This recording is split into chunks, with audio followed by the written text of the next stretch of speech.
day mga guys. So meron tayo ditong experiment, audio noise filter. Kung merong ham yung audio nyo, pwede nyo gamitin sa input. So ito yung diagram nya, sinukatan ko lang.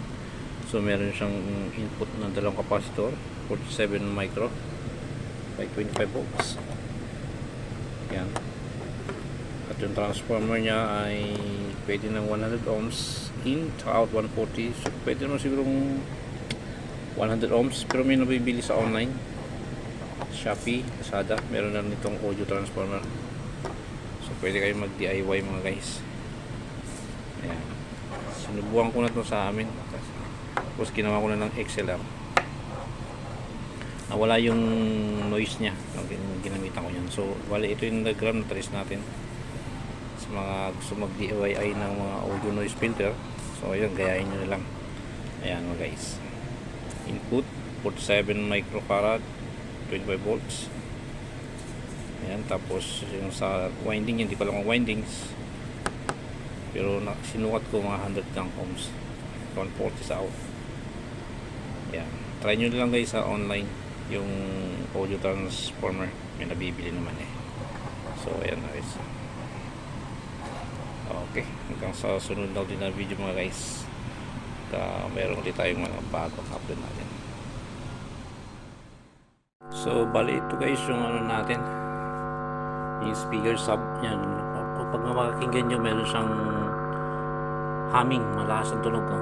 Yan, pakinggan nyo. Yan, nakikita mo yung parang ugong na yan. Yan yung noise nya. So lalagyan natin ng noise filter mamaya. So PPU ulit natin. Okay.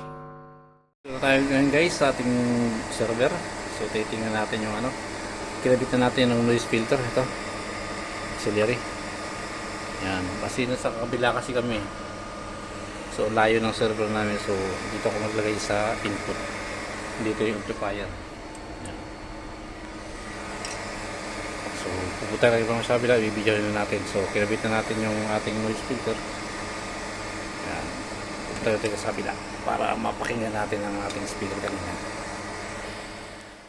So ayun guys, nandito na tayo dito sa ating sub speaker. So minalikan natin. So ayan, mapapansin nyo guys na wala na yung humming nya, yung walang ugong kanina.